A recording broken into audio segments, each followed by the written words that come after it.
I'm somebody who was symptomatic from my very first period ever at 12 years of age, and I was diagnosed in 2018. So how would someone know if that's what they're going through? Definitely be a sign that you should be investigated. So because it is such a confusing condition. That's one of the most frustrating recommendations when doctors are like, yeah, just go and get pregnant.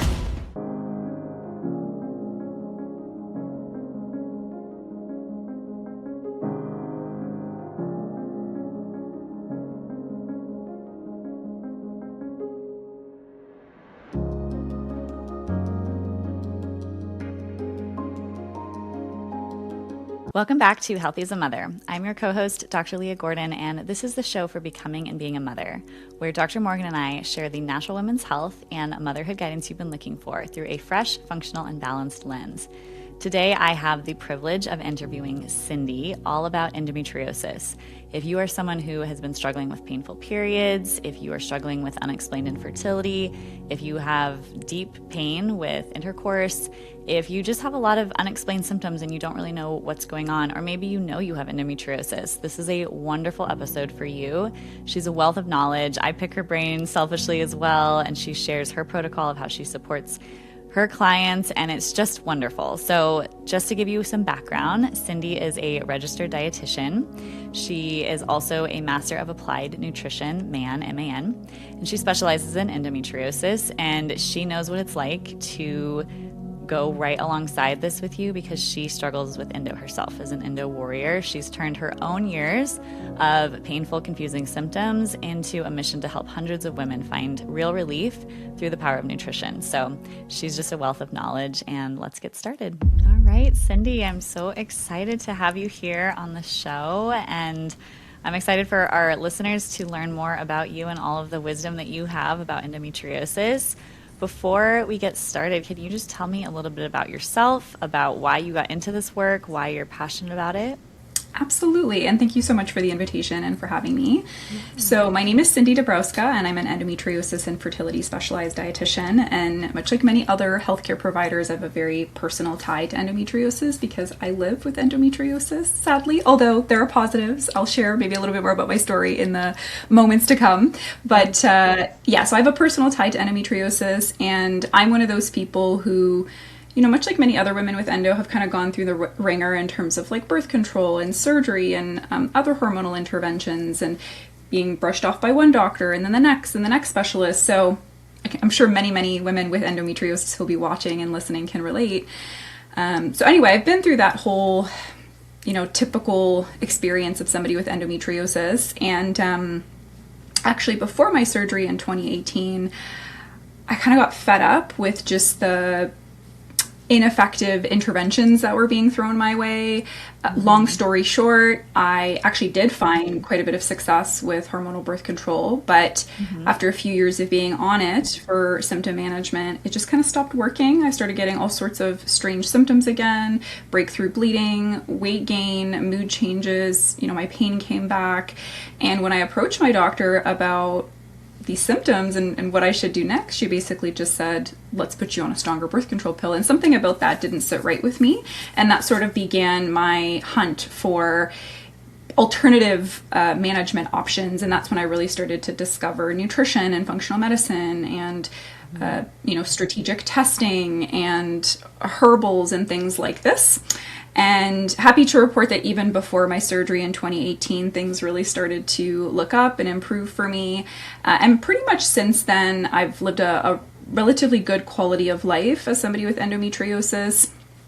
And then just before I started my private practice working in the space and serving women in the space, I thought to myself, if I can do it and if so many other chronic inflammatory conditions can be managed this way, why couldn't we do it with endo? And that kind of started the Endo Fertility dietitian Instagram page and my other socials platforms and ultimately my business. So that was much longer story than I intended to tell, but that's sort of an intro into who I am and what I do professionally.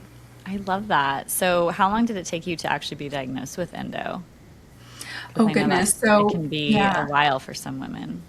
Yes. So I'm somebody who was symptomatic from my very first period ever at 12 years of age. And this is one of those like strange things about endometriosis where you could be symptomatic after a fertility journey. You can only start to become symptomatic even in menopause in some cases. For some women, it's right off the gate during puberty, with their first period. For some, it's after some kind of stressful event or something like that. So there's no like one marked start point when you become symptomatic, right? So for myself, 12 years of age, first ever period was extremely debilitating and painful. And I was diagnosed in 2018. So, oh my gosh, let me do this math. So it was 12. How old would I have been in 2018? I think it's something like 15 years. So it took me a really, really long time, sadly. Yeah. And so for you, your main symptom was painful periods. In the women that you work with, is that typically the main symptom that they're experiencing? Or do you find a lot of women have more atypical symptoms where it's not so obvious of like painful periods?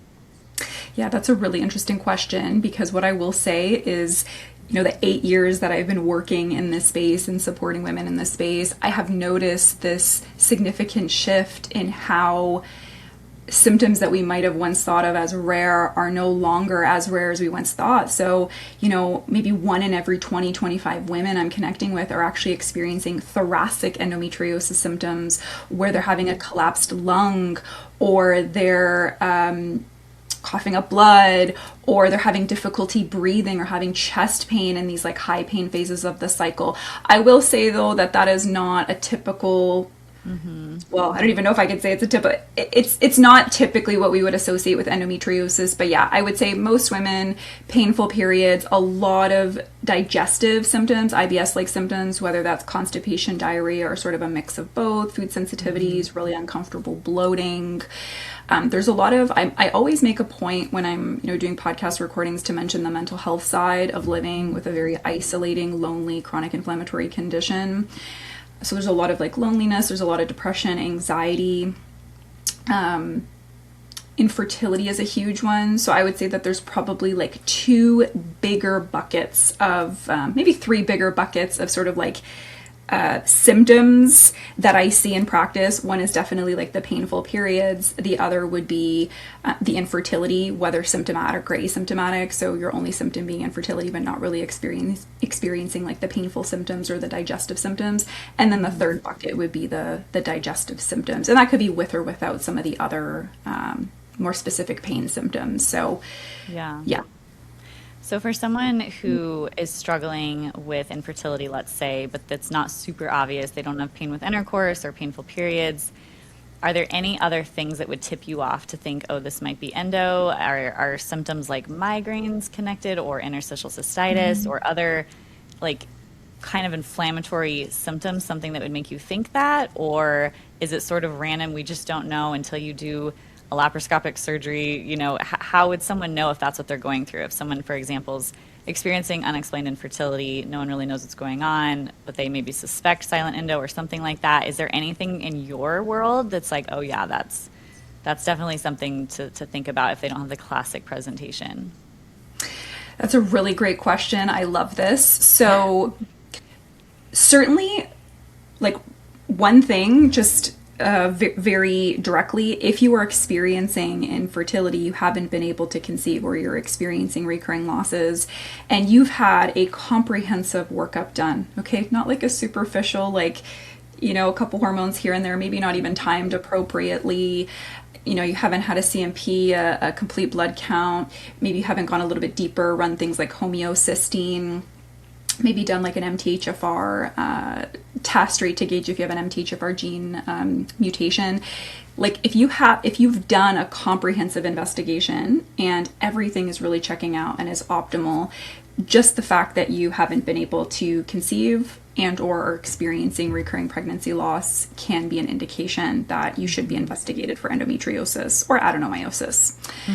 But in addition to that, I would say if you're having, so there's like a handful of really subtle symptoms that I like to pay attention to. So cervical mucus patterns is one of those things. If you're experiencing like really long windows of either wet cervical mucus pattern, so I don't want to spend too much time unpacking this topic, but if you're like constantly feeling sort of like a wet sensation and it's spanning over 2 or more weeks, something like that, 10 plus days, or if you're getting an excessive amount of like a peak type cervical mucus, so slippery, stretchy, clear, if that's excessive, like if it's spanning well over 6 to 7 to 8 days, like you're seeing that for 10 plus days every cycle, that could actually be a good indication that, and I want to be very careful with my words here because I don't want to say that this is diagnostic for endometriosis, but it can definitely be a sign that you should be investigated. So that's one thing. And the opposite can also be true. So if you're not producing any cervical mucus discharge, that could also be something to consider having a look at. Another thing would be abnormal bleeding patterns. So if you're bleeding a little bit with intercourse or after physical activity, or if you're experiencing excessive spotting prior to your period or tail end brown bleeding at the end of the period, that could be another kind of subtle sign that might prompt, you at least beginning an investigation if this is something that could apply to you. Okay. There are some lab markers, and again, I want to be very clear, not diagnostic, but Totally. a CA125, CA125 tends to elevate with deep infiltrating endometriosis or large endometriomas, which typically you can see on an MRI or a detailed ultrasound. And if you have an endometrioma and you're, diagnosing, a physician is quite confident that it's an endometrioma, then you have endometriosis, because an endometrioma is a more advanced stage of the disease, right? So something like that, a CA125, an elevated CRP, trying to think if there's any other lab markers specifically that I look at. I would be paying very, very close attention to specific hormones. So like a 7-day post-ovulation estradiol, progesterone, prolactin. Again, not diagnostic, but these are pieces to the puzzle, right? I'm sure there's more that I'm missing, but... And now a quick word from our sponsor. We've partnered with Needed to bring you this episode. Stress is something that many people can experience along the fertility journey, and it's something that influences how they handle oxidative damage. That's why supporting overall cellular health can be super valuable at any stage along the fertility journey. One product I personally love recommending is Needed's A-Quality Support. I helped contribute to formulating this product, but even if I hadn't, I would still be confident recommending it because it's so great. It's designed to provide antioxidant and mitochondrial support with ingredients like L-carnitine, green tea extract, ALA, and PQQ. I also love pairing it with Needed's comprehensive prenatal and their CoQ10 for a comprehensive approach. Visit thisisneeded.com and use code HEALTHYMOTHER to save 20% off your first order. Again, visit thisisneeded.com and use code HEALTHYMOTHER to save 20%. These statements have not been evaluated by the Food and Drug Administration. This product is not intended to diagnose, treat, cure, or prevent any disease. Okay, back to the show. And so are you typically seeing high estrogen patterns in women with endo? Like, can you break that down for our listeners of kind of what that relationship is with estrogen and endo and that whole picture? Yeah, that's another really interesting question, because I've actually been seeing quite the opposite, a lot of the opposite lately. But it is pretty common, yes, to have high estrogen in the blood, or if you're doing like a functional urine test, like a Dutch test, for example. We do know that the endometriosis lesions themselves, they have heightened aromatase activity, right? So that's an enzyme that converts testosterone into more estrogen. And that's not always captured in blood work or functional test results. So even if your results are coming back and they're not necessarily showing high or abnormally high estrogen levels, it doesn't necessarily mean that you don't have like high localized estrogen around your lesions. But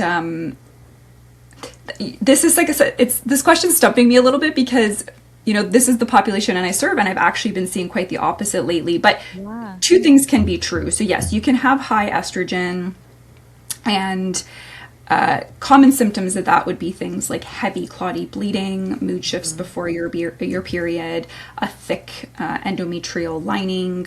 It could be spotting before the period, or tail end brown bleeding at the end of the period, excess histamine symptoms. So estrogen stimulates a type of an immune cell called mast cells to release histamine, and that can present in things like itchy skin, itchy eyes, runny nose, congestion, low-grade fever, body aches, hives, rashes, things like this. So yes, high estrogen is common, because there's so many things I can say about here. That's why I'm hesitating. It's common because, we know so first of all, we know that there is this sort of relationship between the gut microbiome and endometriosis. So we see a lot of dysbiosis within the gut microbiome, so an imbalance there. And the gut is the third step in how we clear estrogen through the body, right? That's how it exits the body. And so if there's an imbalance there, we can get cycling of estrogen back into the body, and then that can be reflected in like blood or like a functional urine test estrogen level. Mm-hmm. But also the liver is involved in estrogen clearance as well, right? And things like high dose pain relieving medications, under eating, thyroid dysfunction, nutrient deficiencies, all of these things that we know kind of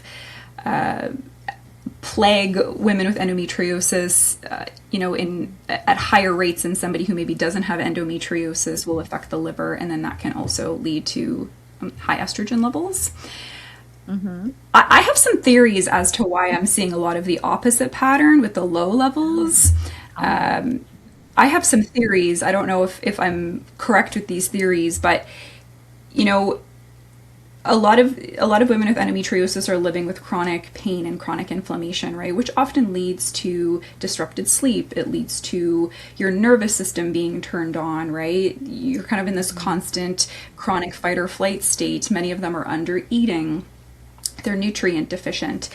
And when I'm trying to like decode a really complex case, like ultimately I try and go back to the simplest, like take me back all the way to the first step, so I can understand what kind of steps follow leading to this, like in this example, low estrogen state.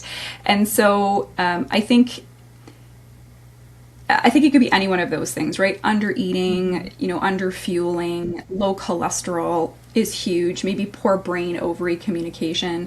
But one thing I'll just wrap up this thought with is that even if your estrogen levels are measuring low, 7 days post-ovulation or 8 days post-ovulation or something like that, doesn't necessarily mean that you don't have a high estrogen state locally around the lesions, right? So, and then, you can also be measuring just estradiol in the blood work, but you might actually be upregulating something like estriol, right? Which is another type of estrogen that we can measure on a functional urine test, like a Dutch. So, yeah. Yeah, no, that's a great answer. I mean, I would say, as most things are in medicine and in health, it depends. Everything's different. There's multiple factors. It's not so cut and dry. Obviously, if it was, I don't think so many women would be missed. This diagnosis wouldn't be missed. Women would be supported more if it was just a simple marker. This is what, in my experience, conventional medicine doesn't do very well because it is so nuanced and it takes time and a lot of investigation and a lot of understanding multiple systems and multiple parts that, our conventional system is so segmented into their different specialties. There's just not that cross communication. Like you mentioned, the gut microbiome is a huge player in estrogen circulation, which plays in liver, which then also affects your mental health. And those are all separate fields in medicine. And so they're not seen integrated together. And I think that you really highlighted the complexity of endo. So for a person who suspects it, I know everything is always changing, new. When I was in naturopathic medical school, we learned that the only way to diagnose was a laparoscopic surgery. But I know there are things, like you mentioned, the MRI, that can potentially give you a window without having to jump straight to surgery. Are there other things that you recommend for women with testing, whether it's functional and or in the conventional system, or is laparoscopic surgery still the one and only thing that people can kind of do? That's a great question. So yeah, we're definitely seeing some advancements in diagnostic tools. So you can still, and I do want to kind of preface with the sort of disclaimer that you can still miss endometriosis by using these more advanced diagnostic tools now. So I think that most physicians, most people who work in the endometriosis space would probably still agree that a laparoscopy with excision would be the best way, the most comprehensive way to diagnose. But we are seeing advancements, yes. So MRI, you can see deep infiltrating endo. You can see sort of like larger nodules or lesions, endometriosis lesions. There's also some endometriosis specialists who are using advanced ultrasound as well to diagnose endometriosis. And I'm not a specialist in this area. I don't perform ultrasounds or anything like that. So I don't want to say too much about this because I don't want to, misrepresent something or miscommunicate something. But my understanding is that in individuals who are very, very well versed, they diagnose based off of the way that the tissue responds to liquid, fluid. There are certain appearances to it. There's, a specific thickness to it. So it's quite advanced. It's actually very, very interesting. So that is also a diagnostic tool where we're seeing, more advancement when it comes to diagnosing endo. And I want to be very clear and say that, like, looking at something like a CA 125 or a CA 19.9, for example, not yet included in, practice guidelines and things like that. Like, you can't measure these things and say, oh, okay, if it's elevated, you have endometriosis. But we're seeing some very, very strong associations between if these levels are elevated. And then, a couple months or years down the line, or shortly after having tested, somebody goes in for a laparoscopy or an advanced ultrasound or MRI. In the majority of cases, there's confirmation of endometriosis. So, it's getting a little bit easier to diagnose endo. Great. Yeah. And I know there's some new up and coming startups that are working on some other tests. diagnostics. Yeah. Some blood tests, some tests looking at stuff in menstrual blood. There's one company that I've heard about. And so I hope those just get to market soon. It's like, come on, guys. Sure. But I know that whole world and the FDA approval and stuff is a whole process. But it takes a while. I ask these questions because I think what I deal with in the fertility space and with women with hormones is a lot of well, I don't know if I have this. Should I be doing this? When you support women with nutrition, lifestyle, all the things that you do, are you a person who's we need to make sure that we know for sure this is endo, we need to go do some, maybe the surgery before we work on other stuff? Do you start right away on just the foundations and the dietary and lifestyle changes and then see if they improve, and if they don't, then send them off for more investigation? How do you do that kind of support in your mind? Do you kind of wait to see if this is for sure endo and approach it differently, or it doesn't matter whether they have the diagnosis or not, you kind of approach it no matter what, just treating the person? How is your approach with that? Yeah, I don't require somebody to have an endometriosis, a formal endometriosis diagnosis, to work with me. And the way that I see it is, we work on optimizing the gut. We work on, understanding what your hormones are doing, how you're metabolizing your hormones, what's high, what's low, what's abnormal.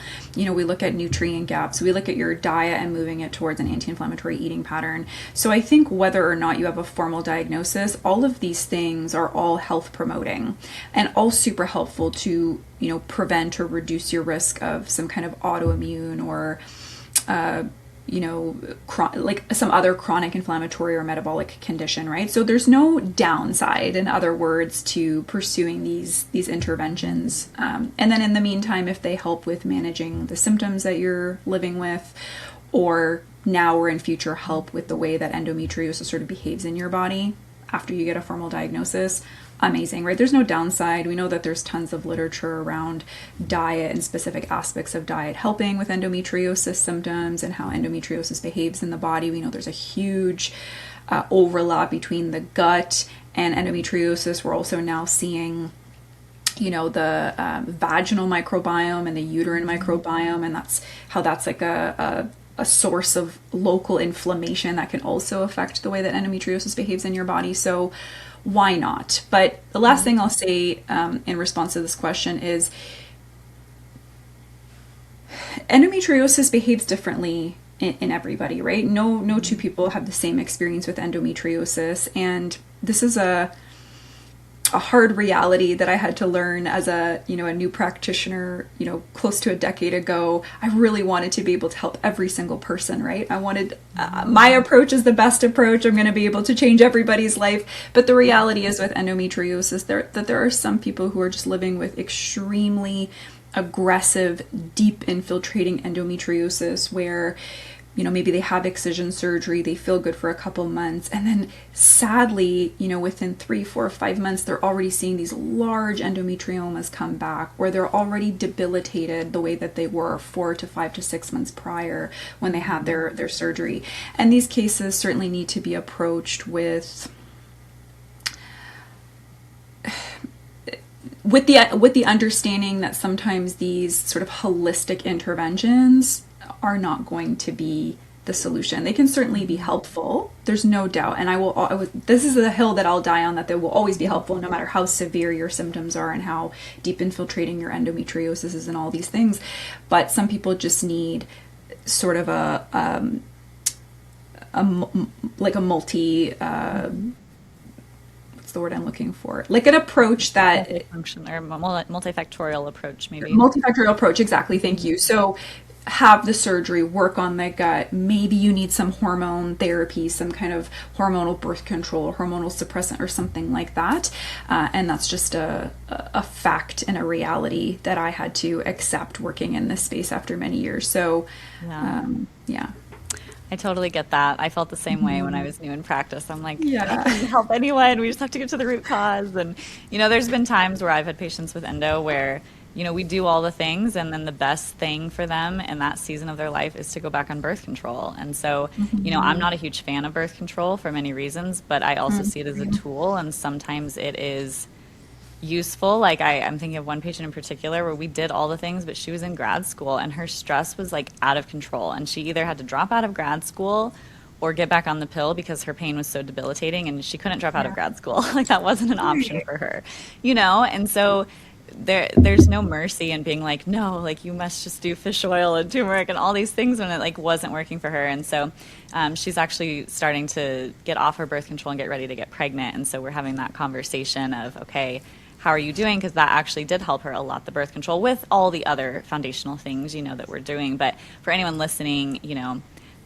I'm not pro birth control for all women's problems, but it is a tool, and there's no shame if that's what is needed for you in that season. So I think that's just like important to throw out. Is we talk about this a lot on the podcast, that things are not black and white, and everything is gray when we talk about health, and that it's the intelligence of the use of tools in medicine that's important versus just the dogmatic ideology around certain things.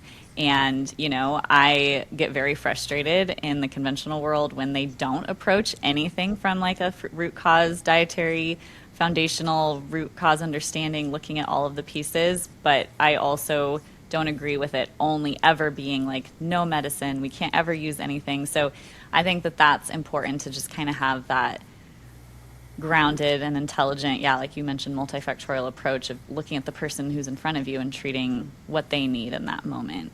Did you know proper hydration and mineral balance are key for hormone health, fertility, and preparing for pregnancy? This is why Dr. Morgan and I love Relight by Redmond's, the real salt people. A USA-made electrolyte powder with unrefined sea salt, over 60 trace minerals, plus bioavailable forms of potassium, calcium, and 2 forms of magnesium, malate and glycinate. These minerals support hormones, hydration, energy, and overall health. The best part is they taste delicious.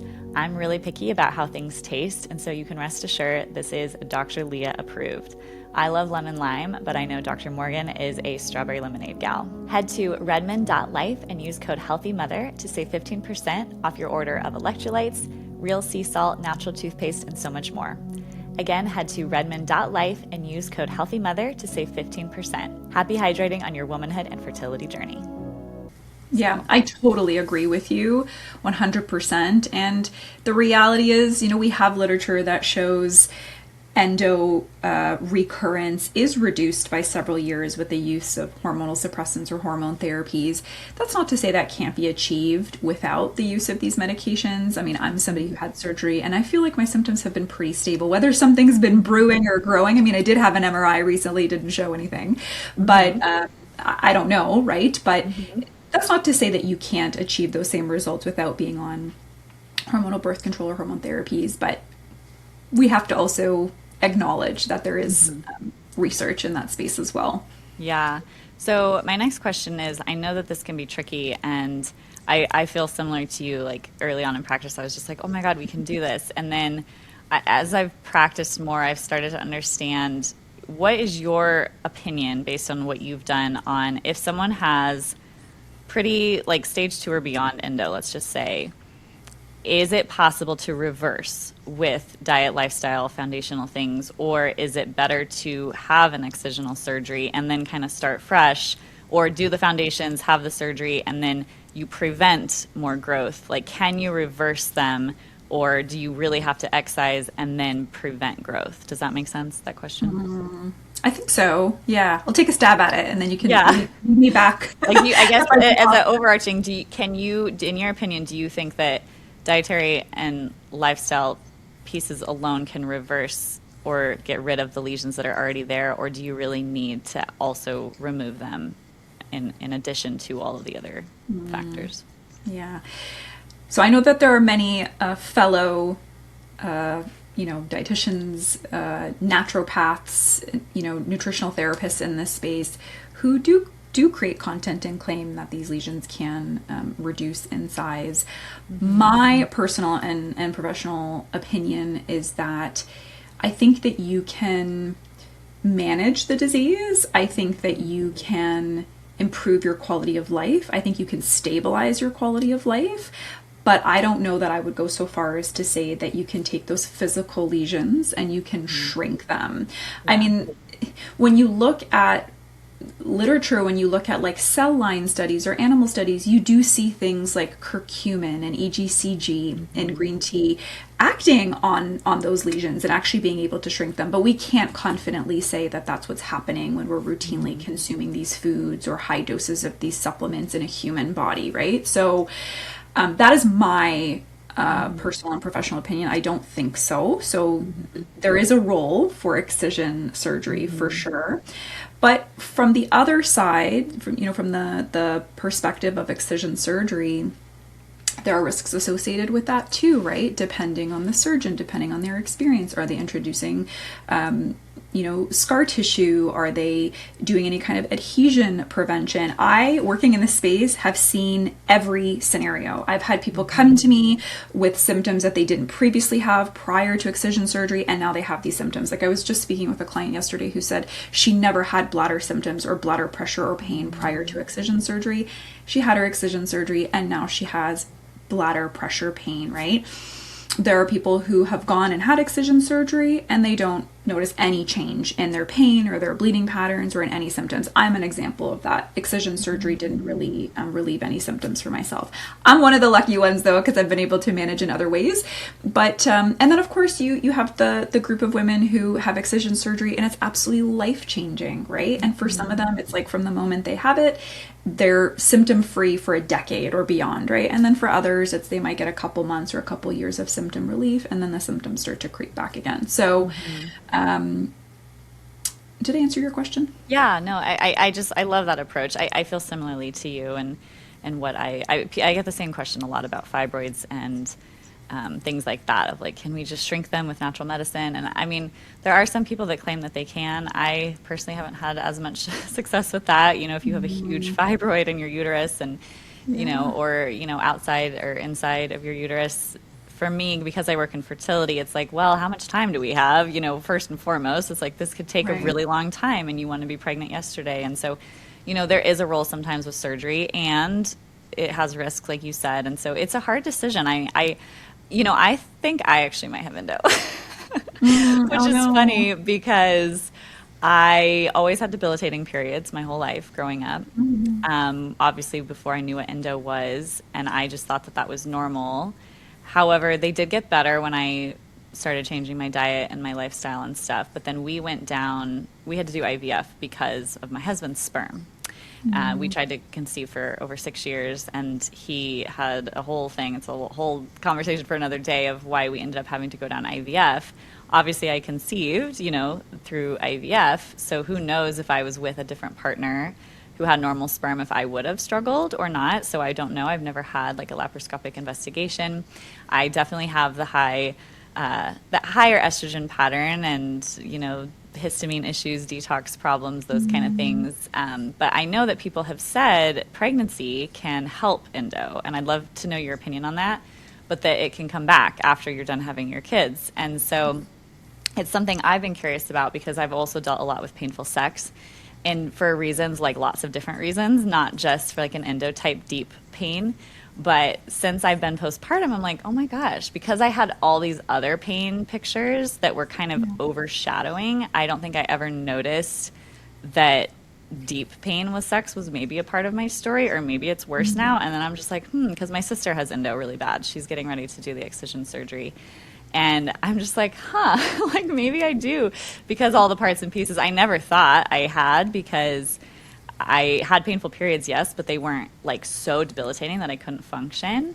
But now I'm wondering with like this deeper pain with sex and stuff. So it's kind of on my radar where it's like, wow, I think I like lived my whole life thinking one thing, and maybe I have been struggling with this. And that's kind of, it's selfish for me, not only for my patients, but myself, to learn more about this and try to understand it, because I'm trying to understand, like, I don't have anything crazy where my quality of life is greatly disrupted, but I'm also still breastfeeding.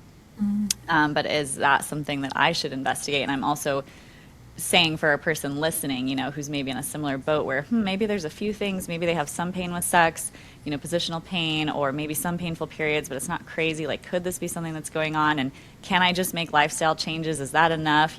Like, these are the kind of questions I think women think about in this space, because it is such a confusing condition.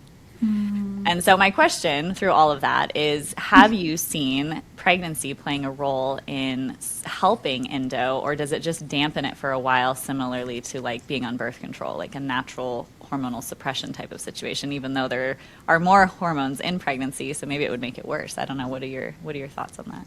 Yeah, it's a good question. By the way, this is going to sound super creepy, but I think my first ever introduction to you, I was listening to, I think it was on Dr. Kalia Waddle's podcast. Were you on a podcast? Yep. And I was like, oh, we have so much in common, because like our fertility journey, it's we have a pretty severe male factor issue as well.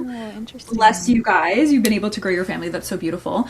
I was like, and then I think that prompted me actually reaching out to you. I think I sent you a DM after I listened to that podcast. That's so funny. It's such a small world. Funny. But anyway, back to your question. I love that. Yeah. So it's a higher progesterone sort of stage of life too in pregnancy, right? And when you think about all the things that happen at the level of the endometriosis lesions, the upregulated aromatase that we spoke about earlier, we see growth factors, production of growth factors are heightened around the endometriosis lesions. We see those inflammatory chemicals, right? They're produced in higher quantities at the level of the endometriosis lesions, and progesterone helps with all of those things, right? It blocks all of those things. So when we're in this sort of season of life, like pregnancy, where there's a higher progesterone state, it helps with all of those things. So it kind of makes sense that women would find relief. You're also now going 9+ months, like assuming your cycle is not returning immediately postpartum, without bleeding, right? And not always, but for many women, the periods, bleeding, menstruating, this is a very high pain phase of the cycle with endometriosis, right? And so when you're going this like extended window of time where you're not bleeding, you're not getting that uptick in inflammatory prostaglandins that are needed for the shedding of the uterine lining, absolutely, it's logical that you're going to see sort of improvements in overall pain. I had a client once who, had been trying to conceive for many, many years. She went through IVF. The IVF almost kind of like triggered thoracic endo symptoms. And then she miraculously became pregnant through our work together. And then as soon as she became pregnant, like all of those symptoms went away. Even the thoracic endometriosis symptoms went away. And I attribute that, I think, I could be wrong, but I think it's that higher progesterone. That makes total sense. Yeah. 100%. Also, did they come back for her like after pregnancy, or did it? Because that's my question. I'm like, is it because there's stem cells, there's all sorts of stuff in pregnancy. I'm like, does it heal? Or is it just, the progesterone state that brings it down? I'm curious. Yeah. Let's take a moment to hear a word from one of our sponsors. If you are wanting to balance your hormones and support your liver, your digestion, your sleep, your overall health, whether you're preparing for pregnancy or not, you have to check out Earthly Wellness. I love herbal tinctures. When you mix different herbs together, you get a synergistic effect that's even more powerful than if you were to take the herbs alone. And you don't have to take a handful of capsules. Yet finding good blends that are effective and that actually taste good is really hard. So I was thrilled when we discovered Earthly. For hormones and detox support, I would recommend their Liver Love, their lymphatic drainage, and their detox defense tinctures. To support stress in the immune system, consider their adaptogenic and immune support tincture and their sleepy time tincture if you are looking for support with sleep. And they also have a blend called Nourish Her Naturally, which has some of my favorite herbs such as dandelion, red raspberry leaf, spearmint, and nettles, and it tastes delicious. They even have a magnesium cream that you can rub on your feet at night to support sleep, stress, and your hormones. Their site is incredible. They have so much to offer, and their tinctures are absolutely delicious. Many of them are in a glycerite.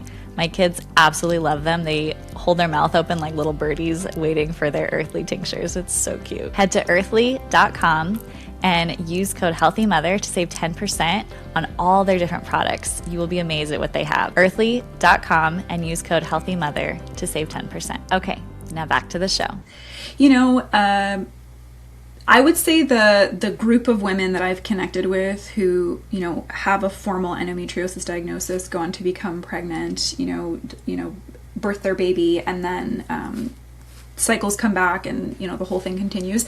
I would say that the bucket of women for which those symptoms kind of reduce and stay reduced in the long term is very small. So the large majority of them do see those symptoms come back.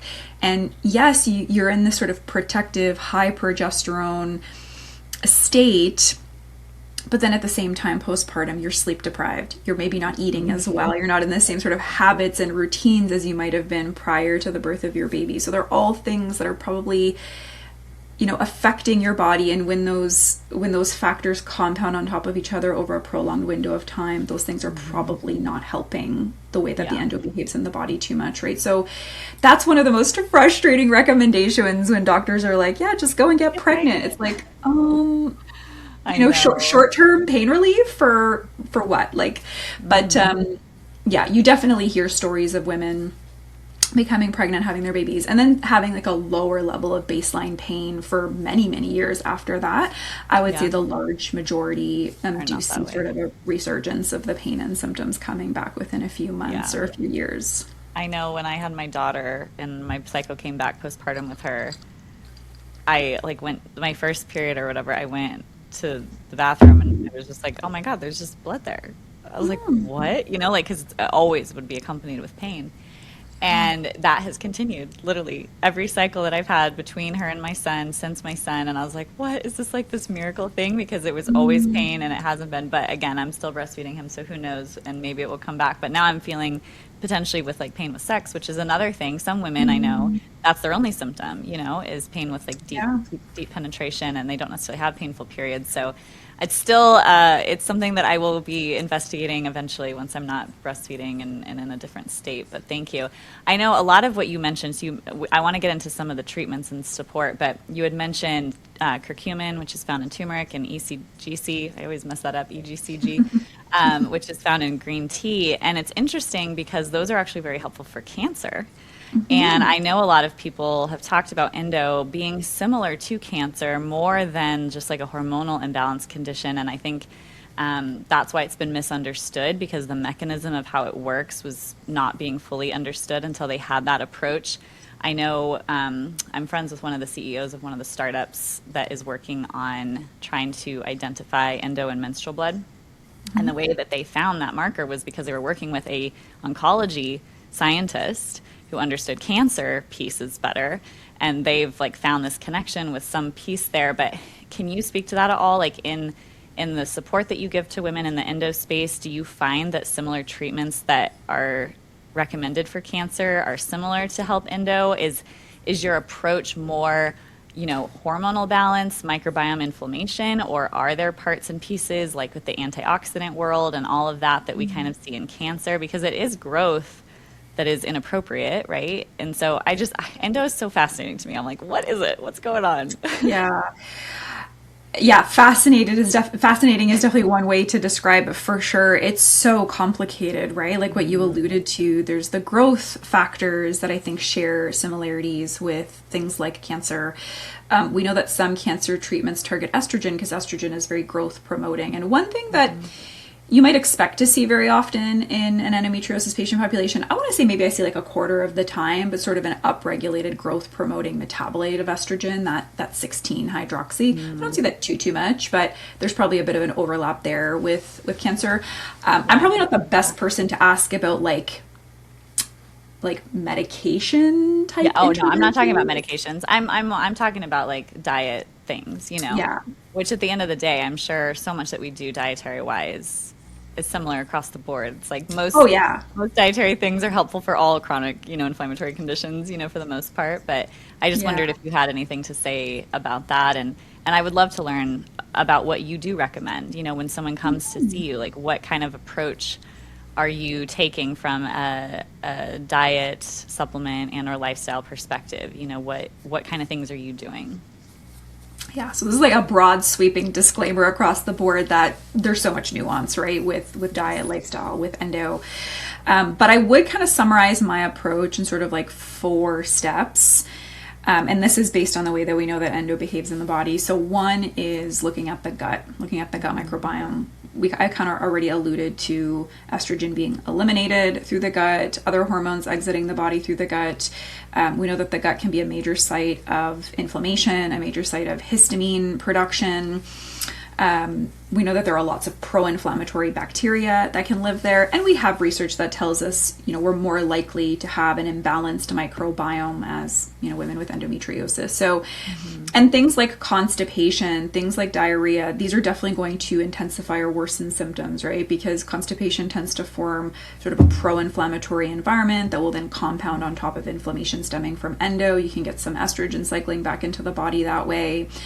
And then on the opposite end, like if you're having a lot of looser stools, diarrhea type stools, you're going to be losing a lot of nutrition that way, right? Nutrition that your body could be using to fight that inflammation. So whether or not these things, and I would argue they are directly tied to the way that endo behaves in your body, but whether or not, like in one unique individual person's case, this is like a huge thing that transforms their symptoms, I still think that there's so much value to starting there, and not just like optimizing the gut microbiome, but also optimizing your ability to digest your food and absorb nutrition, right? Because endo is this chronic inflammatory condition, we see the body pulling resources away from things like stomach acid production or motility or digestive enzyme production, because, to use an analogy, like it's like a currency, right? If you only have so much money, but you need to buy 5 different things, if you only have enough money to buy 2 things, then you can't get those 3 other things, right? So it's the same sort of idea. Like if your body only has so many resources to distribute throughout these among these functions, then something is going to become compromised. So it's also optimizing digestive function. And so that's kind of one of the big things. And then the second piece is the hormones. Again, another major source of inflammation for people with endometriosis. And a lot of people, when they think about hormones with endo, they think about estrogen, like we've spoken about, right? And certainly endo is estrogen dependent, but I would argue that every hormone matters with endometriosis. We've already kind of touched on why progesterone is so important and so powerful. I always kind of crack jokes, like if I could make a meme of myself, it would be me as like Oprah being like, progesterone for you, progesterone for you, progesterone for you. Of course, there are unique cases where some women don't respond the way they should to bioidentical progesterone, or strategies that, are meant to help with progesterone production naturally. But I think progesterone's incredible. We know that there's this sort of progesterone resistance component where even if you might be making an adequate amount of progesterone as somebody with endo, your progesterone might not be binding to receptors. So progesterone's very, very important. That's a big focus area the large majority of the time because, and I don't know if you're seeing this in your practice, but I feel like there's this like epidemic of just like low progesterone in women across the board. Like low sperm and low progesterone. What is going on? I agree. I have my theories. Yes. I'm sure we're probably aligned on some of those theories, but Yes, that's the totally. progesterone. Prolactin is another hormone that we see high in a lot of women with endo. It acts as a pro-inflammatory chemical in women with endo, and it can suppress FSH and LH, which would then affect ovulation. And for anybody who's listening who doesn't know, we only produce progesterone on the other side of ovulation. So we really want to optimize that whole cycle phase, right? We want to ovulate, assuming you're not suppressing ovulation with hormone therapies or birth control. And things like testosterone and DHEA sulfate, they're very much involved in inflammation as well as pain sensitivity, right? So if you have low levels, you're going to be a little bit more sensitive to pain. If you have high levels, it's going to drive a lot of inflammation and potentially contribute to that overall inflammatory load. And then we also see that sluggish thyroid function is associated with more severe forms of endo, more aggressive endo progression, symptom presentation. And so all of these hormones matter, right? So that's like another kind of area that I focus.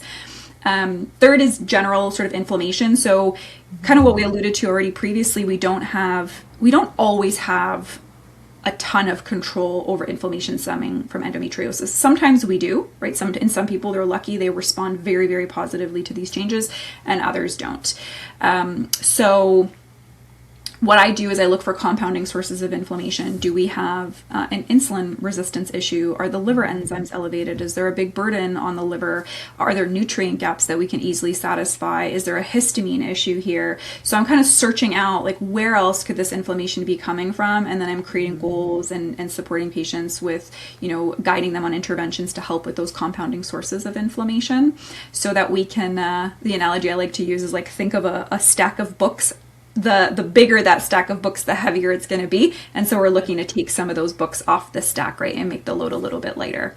And then the fourth piece is the nervous system piece, right? I'm seeing more and more of this sort of abnormal internal sensitivity, central sensitization, right, where the abnormal, you've got this abnormal sensitivity to pain of the internal organs. So even gentle stimuli, like maybe a tighter pair of sweatpants or something like that, or leaning up against a counter triggers this just very exaggerated sort of pain or swelling or inflammation or bloat response. So we're seeing a lot of that. We're seeing a lot of nervous system involvement.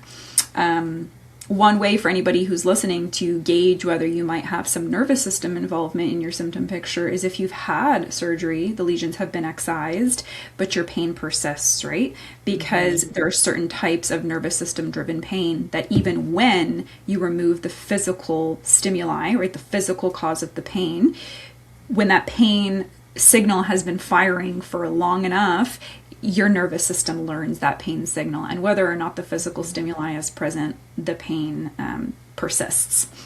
So, and then we work on the nervous system piece, and sometimes the nervous system piece looks like just equipping the nervous system with essential vitamins and minerals to be able to function optimally. Sometimes it's using adaptogenic herbs. Sometimes it's really just kind of getting really honest about what our lifestyle looks like. And are we staying up really late at night? Are we on the screens before bed? Are we working a really stressful job? Are we surrounded by really stressful, annoying people? Like anything that's really going to take a little bit of that load off the nervous system, right? So that's sort of a little brief overview of my approach. And then, of course, there's things that you can investigate even deeper, like the genetic side of things, right? Some people are just genetically predisposed to higher levels of inflammation, right? Because that's just their genetic makeup.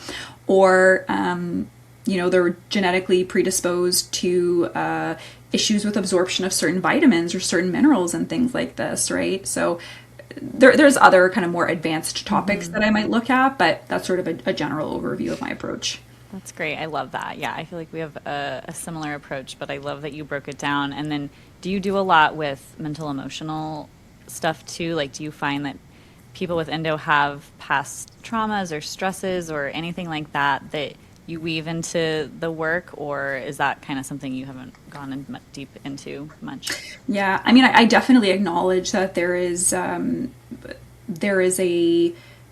that's very real, right? We know that there is a lot of this past trauma being associated with endometriosis and the way that it behaves and presents in the body, but I'm not going to pretend, that I'm a mental health professional. Yeah, so like I do my best. I mean, like I'll like refer people out as well. Yeah, myself. 100%. Be like, Yeah. So I be doing this work. Yes, I would love to be Superwoman and be able to do everything.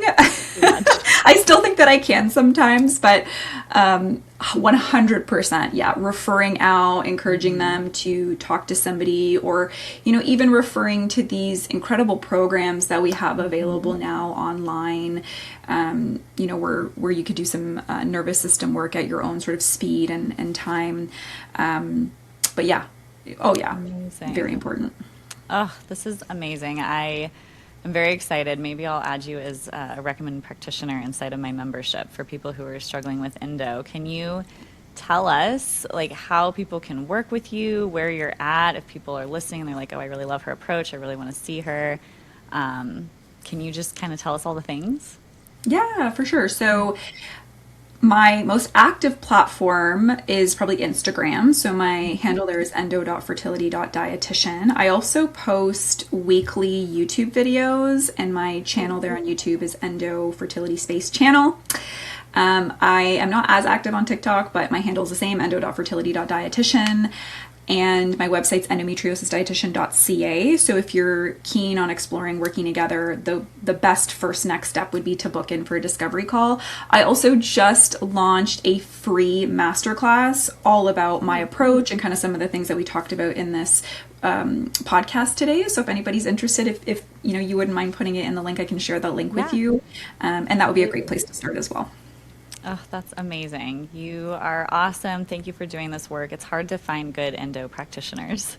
And I think, not everybody has to have the condition that they support, but I have found personally that the people who do work around a condition that they have themselves or have been through tend to be really wonderful practitioners, because they go so deep because they're trying to solve it for themselves, and they have so much empathy and understanding and care because they know what it's like to be in that person's shoes. And so I am just thrilled that I found you and that we were able to connect here. And if anyone is looking for some good endo support, I'm excited to be able to direct them your way. Yeah, I appreciate that. Thank you so much. Yeah, of course. Do you mind if I take If your heart aches for a baby, whether you're dreaming of motherhood someday or you're already on the path and it hasn't been going as you imagined, I want you to know that you do not have to do this alone. Consider joining me inside of my Womanhood Wellness membership. You get a custom blueprint unique to your womanessence type, which is where you are right now on the journey. You have access to all of my courses and content, which includes how to boost egg and sperm quality, the energetics of fertility, investigating fertility, optimizing IVF if that's a path you have to go down, navigating pregnancy loss. I have my Essential Foundations course where you learn all the things that you really need to know to have a thriving hormonal and fertility system. You learn the hormone handbook, where I dive deep into all the different hormonal imbalances and what you can do naturally to rebalance them. I have deep dive courses on vaginal microbiome, in detoxing, on mindset. I give you my natural medicine protocols. You have the ability to order labs on your own. You get discounts on supplements and other products. I have organized the community by your season. So if you are breaking up with birth control, you can jump in a chat with women in that exact same season. If you are trying to conceive, or if you are going through pregnancy loss or infertility or IVF or low libido, there is a group of women who are going through the same thing. We also have full community areas like our breakfast club, where every Monday we share what we're having for breakfast to inspire each other, and our daily flow, where we connect as a collective community and do challenges and learn from each other in that way. On top of all of that, I do a monthly live Q&A where you can bring your questions, and they're always recorded so you can listen if you can't make them live. And then I have various calls with other practitioners like Sadie, our amazing personal development coach, and so many others, where you will be able to receive healing and learn other perspectives. Being a member inside Womanhood Wellness also gives you discounts to join my upcoming immersions. Take around 22 women for a month to dive deep into a specific topic, like decoding desire, or building your dream life, or navigating painful periods, or navigating unexplained infertility. This is the place that you want to be if you want to know all of the natural root cause and supportive measures that you can take to optimize your womanhood journey and your path to and through motherhood. Head to womanhoodwellness.com and use code podcast to save 20% off your first month. I can't wait to see you inside. In order for others to hear this information, please leave a review with Apple Podcasts, subscribe, and share with a friend who would benefit from this content. Please remember that the views and ideas from this podcast are for informational purposes only and are not intended to be a substitute for medical care of any kind, including the diagnosis and treatment of any disease. Consult with your provider before integrating any of this information into your own healthcare plan. A healthier future starts now, and it starts with you.